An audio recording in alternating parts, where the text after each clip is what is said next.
The view from the 45th floor of the Boston high-rise office building was a small daily comfort for Megan Wilson. She had established herself as a senior financial consultant at Morgan Stanley. The autumn foliage visible from her window momentarily drew her thoughts away from reality. "Ms. Wilson, I've completed the portfolio analysis for the Johnson family." Brought back to the present by her assistant's voice, Megan smiled gently. "Thank you, Charlie. I'll review it right away." On her desk, papers were arranged methodically, and her computer screen displayed complex spreadsheets. Megan had shown a special talent for numbers since childhood and was the only one in her family to attend college, earning an MBA from Harvard Business School. Her parents, George and Martha, were a high school teacher and a part-time nurse. While they preached the value of education, they were lenient with her sister Taylor but strict with Megan. In the quiet of her office, Megan unconsciously rubbed the ring finger of her left hand. A wedding ring should have been there. Her divorce 3 years ago was one of the most painful events in her life. Despite numerous fertility treatments, they couldn't conceive, and the pressure gradually eroded their marriage. Her desperate wish to have children remained unfulfilled, and eventually, her ex-husband Brian left her in search of a normal family. Megan took a sip of coffee and checked her phone screen. 3 unread messages from her mother. She sighed deeply. Probably about her sister Taylor again. Taylor had dropped out of high school and spent her days partying without holding a steady job. Her parents doted on her, constantly saying, young people should enjoy life freely. Meanwhile, they expected Megan to be the responsible sister and clean up after Taylor's messes. Last year, Taylor became pregnant after a brief relationship. The man disappeared quickly. Her parents declared their full support for Taylor, respecting her decisions. Megan inwardly recognized that most of this support came from her own wallet. After finishing work, Megan headed to her apartment. Instead of the luxury condominiums where many of her colleagues lived, she had chosen a modest 2-bedroom apartment on the north side of town. The affordable rent was important to her because most of her income went towards supporting her family and saving for the future. "Good evening, Megan." Edwin, the building manager, greeted her warmly. He was a gentleman who looked forward to the homemade cookies Megan brought every weekend. "Good evening, Edwin. How was your day?" She smiled genuinely. This small conversation made the end of her day a little warmer.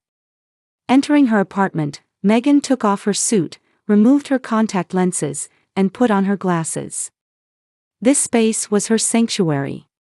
Simple, functional furniture, a few beautiful landscape photographs on the walls, and potted herbs on her small balcony that she carefully tended. This modest lifestyle was her own choice. Taking lemon water from the refrigerator, she checked her mother's messages. "Megan, can you come for dinner tomorrow? Taylor has an important announcement. Come at 6. Waiting for your reply." She shrugged. She could imagine what this meant. Taylor had probably found another new dream. Last time, she announced she wanted to become a beautician and asked Megan to pay for school. Of course, she got bored after 2 weeks. Megan replied, "All right, I'll be there at 6. She opened her monthly budget spreadsheet and reviewed her expenses. Daycare costs for Taylor's son Noah, assistance with her parents' mortgage, her father's diabetes treatment, care for her mother's arthritis, repayment of her father's previous gambling debts, the list went on and on. Finishing her calculations, Megan sat by the window and gazed at the city lights. Nobody in her family knew that she had been quietly making payments for 10 years. Without thanks or recognition, she was only gossiped about behind her back as the rich sister or the stingy single woman. She smiled bitterly. Her family didn't understand her at all. For her, financially supporting her family was both a responsibility and an expression of love. She had given up trying to make them understand. Looking out the window, Megan prepared herself mentally for tomorrow's important announcement. Whatever happened, she intended to respond calmly as always. The next evening, Megan stood at the entrance of her parents' house. The white two-story home where she had grown up increasingly needed repairs. She noticed areas where the paint was peeling and the garden was neglected. She took a deep breath and knocked on the door. "Megan, you came." Martha opened the door with a slightly tense expression. From inside, the energetic voice of Taylor's son Noah could be heard. "I promised I would," Megan answered quietly and entered the house. In the living room, her father George was relaxing in front of the television, and Taylor was sitting on the floor playing with 2-year-old Noah. Megan politely greeted everyone and presented Noah with a teddy bear. "Here's a new toy, Noah." Megan spoke softly to her nephew. The reality of her inability to have children sent a pain through her chest, but she tried not to show it in her expression. Noah innocently smiled and hugged the teddy bear. Dinner started in a pleasant atmosphere, but around dessert time, Taylor abruptly changed the subject. "I actually have a major announcement." Taylor looked directly at her sister. "Noah's daycare said they're raising their fees next month. Also, I want to attend a special school to become a beautician." Megan listened silently. She already sensed the true purpose of this important announcement. George cleared his throat and said, "So, Megan, we have a little favor to ask you. You want me to cover the daycare and school fees, right?" Megan said calmly. "That's right," Martha interjected. "Since you're financially successful, it's only natural for you to help the family. Taylor is raising a child on her own." Megan carefully chose her words before speaking. "I have my own life. I'm already doing a lot." "What are you doing?" George's voice grew louder. "You're only thinking about yourself. Living in a luxury apartment, looking down on us." Megan frowned. "I don't live in a luxury apartment. And..." "No excuses," Martha interrupted. "Taylor wants to study for her future. If you help a little, both her and Noah's lives will improve." Taylor smiled provocatively and said, "Since you're a defective woman who can't even have children, why don't you pay? Looking at my child is the least you can do to contribute to the family." Those words froze Megan's heart. The mockery of her divorce and infertility hurt her more than she could have imagined. However, she suppressed her emotions and tried to respond rationally. "Taylor, that's too cruel," Megan said quietly. "My financial situation isn't as comfortable as you all think. My monthly expenses are..." "Liar." George slammed the table. "Your salary is 3 times mine. What are you doing for your family?" Megan was surprised. "Dad, I help with your mortgage, medical expenses, and..." "What are you talking about?" Martha looked confused. "We pay for everything ourselves." Megan was stunned. Her parents seemed completely unaware of her financial support over the past 10 years. Probably, her father had processed her remittances as household income and given her mother a different explanation. "Mom, I've been financially supporting the family for years. I'm not bringing this up to talk about it, just to say that I can't take on any more burden." "I don't believe you." Taylor raised her voice. "I'm a single mother. I don't live luxuriously like you." Megan's patience reached its limit.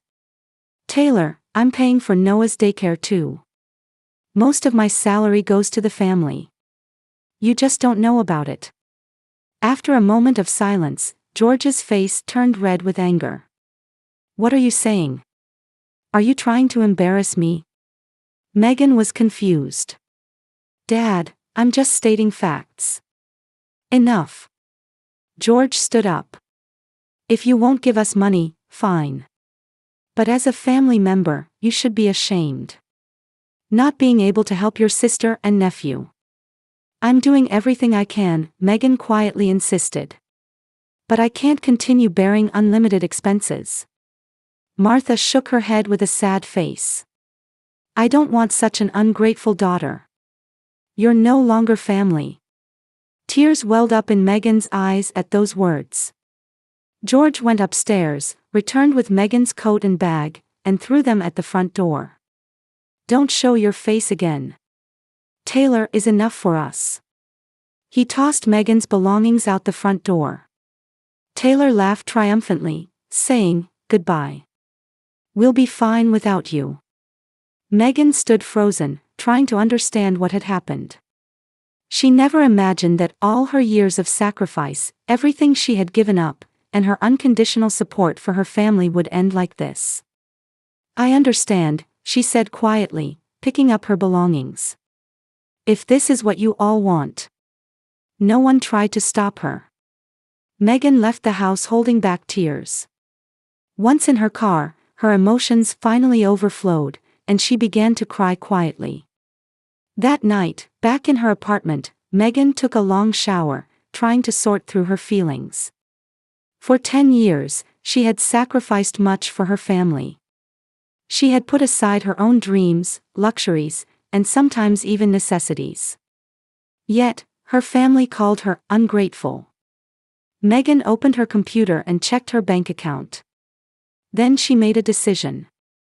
She clicked the button to stop all automatic payments, her parents' mortgage, Taylor's daycare expenses, her father's medical bills, and all other financial support to her family. "It's over," she whispered quietly. It was a cold, clear decision marking the end of 10 years of sacrifice and support. For the first time, Megan felt the freedom to live just for herself. It was a painful freedom, but a necessary step. 2 weeks passed. She immersed herself in work and began taking time for herself that she had postponed for years. Her colleagues noticed the change. She smiled more often, started going to the gym during lunch breaks, and even joined colleagues for dinner on Friday nights. "Megan, could you check this report?" Her boss Brenda approached her desk. Of course, Megan smiled. Inwardly, she felt guilty about financially cutting off her family. But at the same time, she experienced a sense of relief, like a weight had been lifted from her shoulders. Released from the pressure of sacrificing her own life for 10 years, her bank account had a substantial balance for the first time. Meanwhile, a different reality was unfolding at the Wilson home. George Wilson was just checking the mail. He opened an envelope marked "Urgent" in red, and his face changed color. "Martha," he called his wife. "Do you know what this is?" Martha came from the kitchen and took the envelope. It was a payment reminder for their mortgage. "Your payment is 2 weeks overdue. Please respond immediately," it read. "That's strange," Martha frowned. "There was no problem last month." George scratched his head with a confused expression. "I'll call the bank." On the phone, the bank representative explained calmly, "Mr. Wilson, your automatic payment has been cancelled. For the past 10 years, it was paid from another account, but that registration was cancelled 2 weeks ago." George was speechless. "Another account? Whose?" "From Ms. Megan Wilson's account." After hanging up, George and Martha stared at each other in shock. Megan had been paying their mortgage. What she said was true. That afternoon, more bad news arrived. There was a call from George's diabetes specialist. "Mr. Wilson, tomorrow's appointment has been cancelled," the nurse said on the phone. "Why?" "I didn't change my appointment. There seems to be a payment issue. Your insurance subsidy has been stopped." George was stunned. His expensive specialist medical fees had insurance coverage and a copay, but the copay had always mysteriously been paid. Could that have been Megan too? The same day, Martha's in-home care nurse for her arthritis also cancelled her visit. The reason was the same: payment issues. In the evening, Taylor rushed into her parents' house crying, carrying Noah and looking distressed. "The landlord came," she said with a trembling voice. "He said the guarantor cancelled the contract, so I need to pay a new security deposit or move out." "Guarantor? Martha was confused. Who was the guarantor? I don't know, but I got an email notification this morning. Taylor explained through tears. The daycare also contacted me saying next month's tuition hasn't been paid. While the family was in turmoil, the doorbell rang. George opened it to find an unfamiliar man. Are you George Wilson? The man asked coldly. I'm Jameson from Credit Recovery. I'm here to discuss your unpaid debts. The color drained from George's face. He had gambling debts he had hidden from his family for years. Mysteriously, the payments had continued monthly, so there had been no problems. Dad, what's he talking about? Taylor peeked out from the living room. Just a small debt. Don't worry, we'll manage. George couldn't hide his distress. That evening, a family meeting was held around the kitchen table. A pile of bills had accumulated, and everyone was speechless at the total amount. How have we been paying all these bills? Martha questioned her husband. George's shoulders slumped. Honestly, I don't know. The money was always enough. It was paid by automatic bank withdrawals. What about Dad's debts? Taylor asked. Those too, somehow they were being taken care of. He held his head. Taylor suddenly said in a quiet voice, wasn't Megan paying for everything? A heavy silence fell over the room. Impossible, George denied. She didn't do anything for us. But everything started happening after she left. Taylor continued. The bank, the doctors, my apartment, the daycare, was Megan supporting it all? Martha slowly stood up and went to the old filing cabinet. She took out several years' worth of bank statements and began examining them carefully. There were regular deposit records. The sender's name was M. Wilson. 10 years. Martha whispered with a shocked expression. Megan has been sending money every month. George covered his face with both hands. Why did she keep quiet? Why didn't she tell us? She did, Taylor answered quietly. That day, Megan told us. But we didn't listen. I called her defective. Her voice choked. That night, the Wilson family faced the truth for the first time. They realized that Megan had been quietly supporting the family for 10 years. That her successful life was actually modest. And how cruel they had been to her. The next morning, Taylor made a decision. She left Noah with her mother and went to look for Megan. She first went to her apartment, but the manager Edwin told her, she's out. Could you please give her a message? Taylor pleaded. You're the one who hurt her. Edwin looked at her with cold eyes. Megan is a wonderful person. She bakes cookies for me once a week. She's always thinking of others. You family members didn't appreciate her value. Taylor bowed her head. Yes, we were foolish. She's probably at work, Edwin said finally. Taylor took a taxi to Megan's office. Looking up at the high-rise building, she took a deep breath. She was determined to reflect on her past arrogance and insensitivity and apologize sincerely. When she found Megan, tears were flowing from Taylor's eyes. Her former arrogance was gone, and she said with a trembling voice. Please, help us. On the 45th floor of Morgan Stanley, morning sunlight streamed into Megan's office. She was focused on analyzing investment portfolios. For the past 2 weeks, she had immersed herself in work to ease the pain of separating from her family. Even when she occasionally felt a pain in her chest, she told herself it was the right decision. Ms. Wilson, her assistant Charlie called over the intercom. You have a visitor. A Ms. Taylor Wilson. Megan's hands stopped. Just hearing her sister's name vividly brought back memories of that night. Her throat went dry. Could you turn her away? Megan answered calmly. She seems quite distraught. Charlie's voice was confused. She appears to be crying. Megan sighed deeply. All right. I'll see her for 5 minutes. Shortly after, the office door opened, and Taylor entered. She looked different from what Megan had imagined. Gone was her usual confident attitude, her face was pale with fatigue and anxiety, wearing no makeup. Her eyes were red from crying, and she desperately clutched a cheap handbag. Megan. Taylor's voice was trembling. What is it? Megan didn't rise from her chair and gave her sister a cold look. What do you want from someone who's not family? Taylor cried as she forced out words. Please, help us, our house is about to be foreclosed. Mom and Dad are sick and can't buy medicine. We can't pay for Noah's daycare. Megan maintained an expressionless face as she listened to Taylor's words. In her heart, sympathy and anger were mixed. The feeling that she couldn't abandon her family conflicted with her anger over the humiliating treatment that night.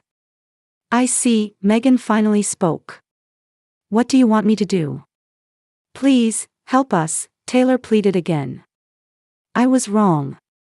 Without you, we are. Why did you come to me? Megan asked calmly. I thought I was useless and defective. Taylor was shocked by Megan's words and raised her face. Her eyes showed remorse. You've been supporting everything. Taylor's voice was hoarse. Megan opened her desk drawer and took out a thick file. Look at this. Taylor received the file with trembling hands. It contained 10 years of payment records, loan guarantee documents, medical expense receipts, and debt repayment statements, all neatly arranged. Everything was for the family. All this was you. Taylor stared at the documents in disbelief. Yes, Megan answered quietly. Dad's mortgage, medical expenses, gambling debt repayments. Mom's arthritis treatment. Your apartment guarantee and Noah's daycare costs. I paid for everything. The color drained from Taylor's face. But, why did you keep quiet? Megan gave a slightly ironic smile. At first, because Dad would be embarrassed. Then, because I realized no one wanted to know. You all thought of me as the rich sister or the stingy career woman, right? Taylor was speechless and collapsed into a chair. We did terrible things. Yes, Megan said matter-of-factly. For 10 years, I was never thanked. Just criticized, ridiculed, and then thrown out. A heavy silence filled the office. Outside the window, the city of Boston was in its usual hustle and bustle. Between the two sisters lay years of misunderstanding and mutual hurt. Megan, Taylor said quietly. After you left, everything started falling apart. I didn't realize how important you were. I only understood after losing you. Looking out the window, Megan said, that's ironic. Dad can't buy his diabetes medication, and he's getting worse, Taylor continued. Mom's arthritis has worsened, and she can barely move. I tried to find work, but... Because you have no qualifications, Megan said calmly. Taylor nodded. Yes. I didn't even finish high school. She raised her face. Megan, I've been living without thinking about anything. The hurtful words I said, especially about children, please forgive me. Megan unconsciously touched the ring finger of her left hand. Where her wedding ring had been.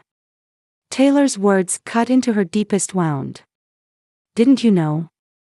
Megan asked quietly. How much I wanted children. How many fertility treatments I underwent. That it was the reason for my divorce. Taylor answered with a trembling voice, I didn't know. I only thought about myself. She added through tears, you were always so kind to Noah. I sometimes wondered why. Noah is an innocent child, Megan said. He's my nephew. I love him. Taylor looked up. Megan, How can I get your forgiveness? We need your help. But we'll never take you for granted again. I promise. Megan was silent for a long time. Various emotions swirled in her heart. Anger, hurt, and deep love. She loved her family. That hadn't changed. But she also knew she couldn't return to the previous one-sided relationship.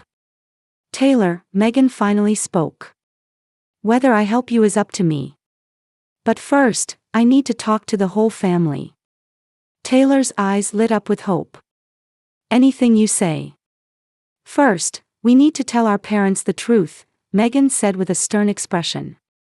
Including Dad's gambling problem. Taylor asked with a surprised look, gambling problem. Dad has had a gambling addiction for years, Megan explained. I've been covering that too. Dad has hidden it from Mom, but that time is over. Taylor nodded with a shocked expression. I understand, we'll tell them everything. And, Megan continued, we can't go back to how things were before. If I help you, there are conditions.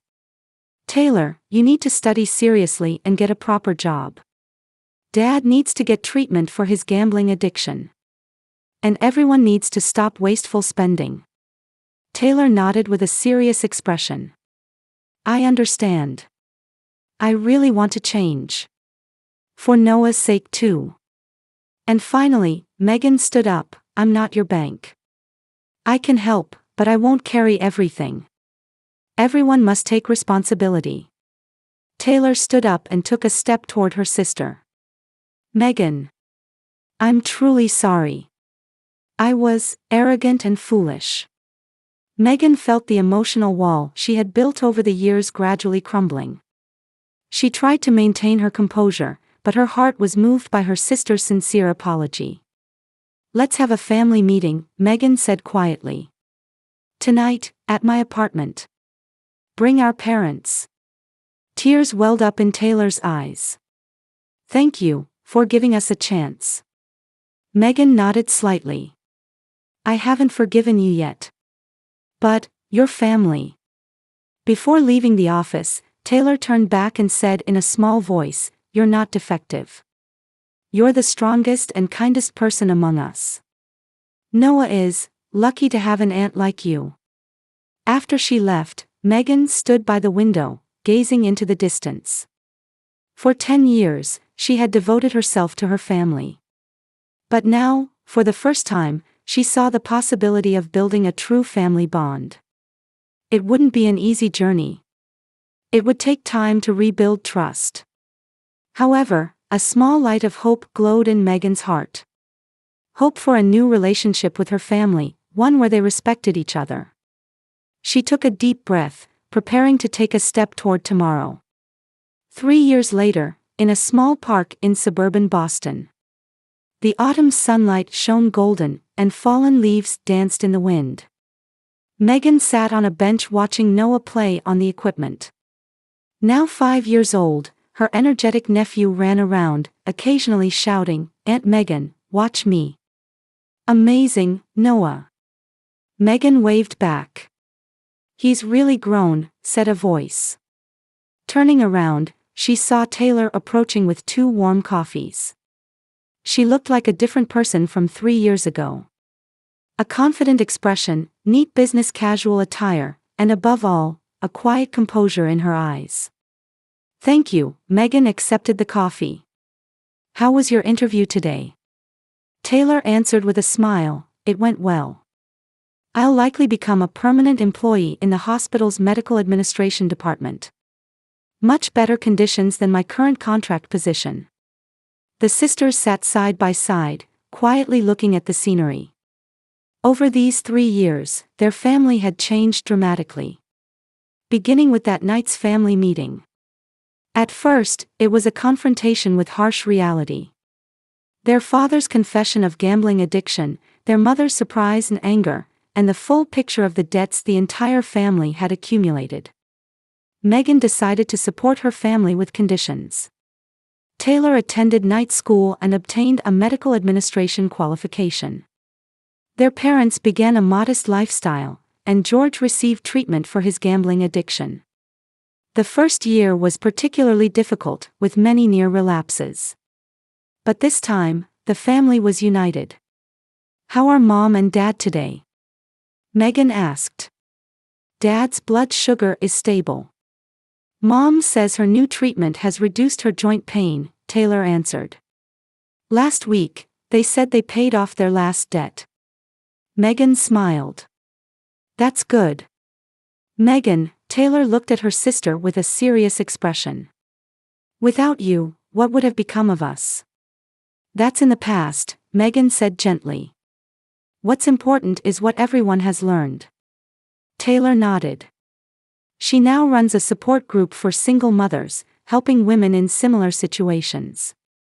Her former arrogance had turned to humility, and she passed on the lessons learned from her sister to others. "Will Daniel be coming to dinner next week?" Taylor asked. Megan blushed. Daniel was a pediatrician she had met a year ago, and they had built a serious relationship. "Yes, he's looking forward to it." "How about your adoption application?" "It's progressing," Megan's eyes sparkled. "We should be at the interview stage soon." Noah ran over and jumped onto their laps. "Aunt, Mom, I want ice cream." The sisters laughed together. Taylor gently stroked Noah's hair and said, "Noah, what do you say to Aunt Megan?" "Thank you for always helping us," Noah said innocently. Megan felt a warmth in her chest. Sometimes the most beautiful gifts come from the most painful places. Her family had almost broken apart but was rebuilt stronger and healthier. "Let's go get some ice cream." Megan stood up and took Noah's hand. Walking through the park at dusk, Megan quietly savored a sense of satisfaction. She had lost some things, but what she gained was even greater. A true family bond, mutual understanding and respect, and above all, the strength to recognize her own worth. This was her story. The story of Megan Wilson, who was hurt, cast out, and then recovered.